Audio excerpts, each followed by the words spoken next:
Hello everyone, जय मां भगवती गायत्री।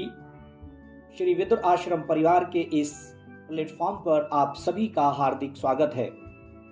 आपके साथ हम हैं स्वामी कुमारानंद और आप देख रहे हैं हमारा YouTube चैनल श्री विदुर आश्रम परिवार। आज के इस एपिसोड में हम आपको बताएंगे कि पितृ पूजा व पितृ तर्पण की विधि, महत्व एवं इसके करने से होने वाले लाभों के बारे में। देखिए, कभी कभी महत्वपूर्ण अपॉर्चुनिटी हमारे सामने होती है, हमारे दरवाजे पर दस्तक देती है और हम शुतुरमुर्ग की तरह अपने आप को छिपाने की कोशिश करते हैं और लाभ से वंचित रह जाते हैं। कुछ ऐसी ही अपॉर्चुनिटी हमारे सामने दस्तक दे रही है पितृपक्ष के रूप में, जो कि पितृ ऋण चुकाने का, पितृदोष मिटाने का उत्तम समय माना जाता है। अपने पितरों को तृप्त करने और अपनी श्रद्धा पहुंचाने का, उन्हें प्रसन्न करने का, उनका आशीर्वाद प्राप्त करने का उत्तम साधन माना जाता है।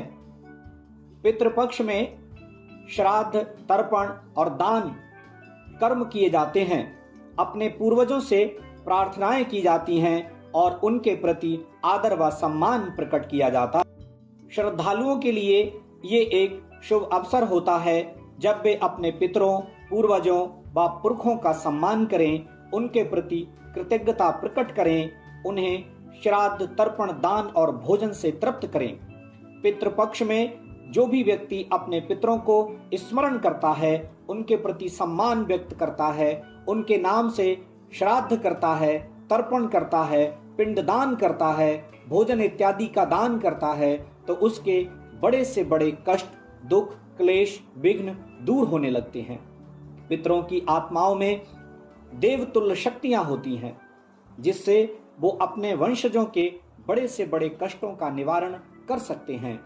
यदि जातक के पूजन से पितृ प्रसन्न हो जाते हैं तो सभी तरीके के ग्रह दोष, ग्रह क्लेश, पितृदोष, काल सर्प योग दोष समाप्त हो जाते हैं।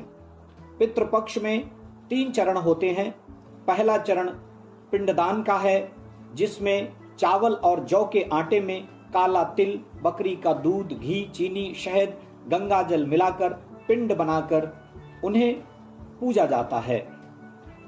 दूसरा चरण तर्पण का है, जिसमें हाथ में कुशा लेकर गंगा जल, गुलाब जल, दूध, काले तिल, जौ का आटा, मिश्रित जल लेकर नाम गोत्र के साथ तर्पण किया जाता है।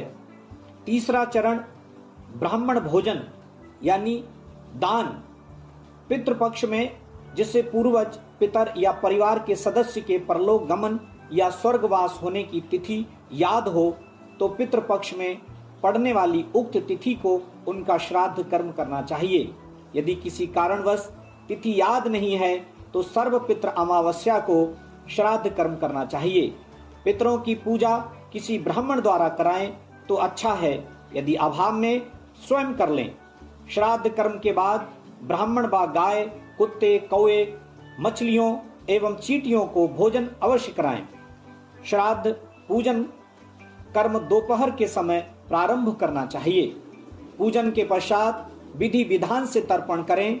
यदि संभव हो तो गंगा नदी के किनारे श्राद्ध कर्म करें, तर्पण करें, या किसी तीर्थ स्थान में जलाशय के पास, नहीं तो घर पर भी आप श्रद्धा पूर्वक तर्पण, पिंडदान, श्राद्ध कर्म कर सकते हैं।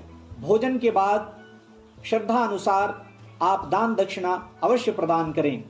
महिला पितरों के लिए ब्राह्मण एवं ब्राह्मणी यानी ब्राह्मण पति पत्नी को भोजन, शय्यादान, साड़ी, श्रृंगार इत्यादि, अन्नदान, गाय, सोना, चांदी इत्यादि का दान कर सकते हैं।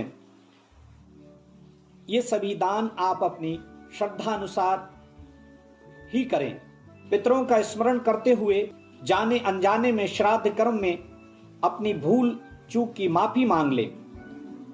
श्राद्ध पूजन की सामग्री इस प्रकार है: 1 दोना शहद, 1 दोना गंगा जल, 1 दोना घी, 1 दोना काला तिल, 1 दोना कच्चा दूध, 1 लोटा जल, रोली, मौली, सुपारी, चावल, जनेऊ, कपूर, हल्दी, रुई माचिस, हार फूल, तुलसी दल, पान, जौ, हवन सामग्री, गुड़, चौमुखी दीपक, धूप दीप, फल, सफेद फूल, सफेद कपड़ा, उड़द, खीर, मूंग, ब्राह्मण वस्त्र, पितरों के पसंद का भोजन, सफेद झंडा, कुशा, आसन आदि।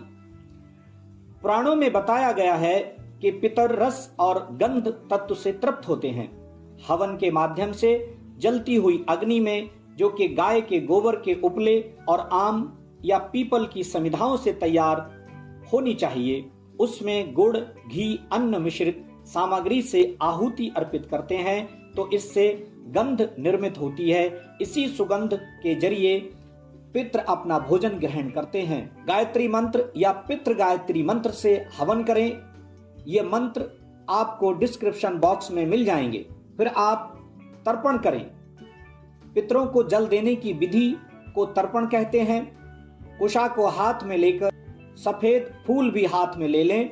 जिनका तर्पण कर रहे हैं उनका ध्यान कर ओम आगच्छन्तु मे पितर एवं गृह्णन्तु जलांजलिम इस मंत्र को बोलें।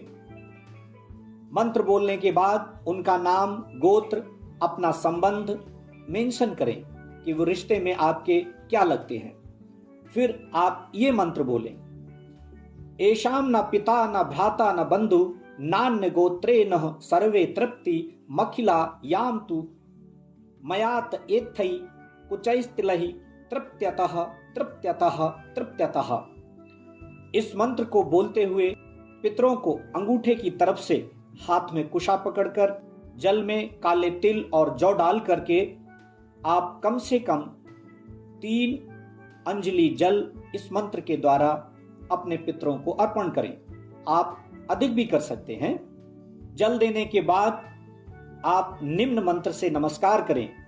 ओम देवताभ्यश्च पितृभ्यश्च महायोगिभ्य एव च नमः स्वाहायै स्वधायै नित्यमेव नमो नमः। हाथ जोड़कर नमस्कार करें। सभी पितरों को प्रणाम करें। इस प्रकार आप अपनी श्रद्धानुसार श्राद्ध कर्म संपन्न करें, पितरों का आशीर्वाद प्राप्त करें। इस वीडियो में बस इतना ही। मिलते हैं नेक्स्ट वीडियो में। तब तक के लिए आप अपना ख्याल रखिएगा। ऐसी ही ज्ञानवर्धक जानकारी प्राप्त करने के लिए आप हमारे चैनल से जुड़ें, सब्सक्राइब करें, शेयर करें, लाइक करें, कमेंट्स करें, जिससे हमारा भी उत्साहवर्धन होता रहे। धन्यवाद। आप यूं ही हमेशा हंसते मुस्कुराते रहें, स्वस्थ रहें, मस्त रहें, व्यस्त रहें, पर अस्त व्यस्त ना रहें। जय श्री राम।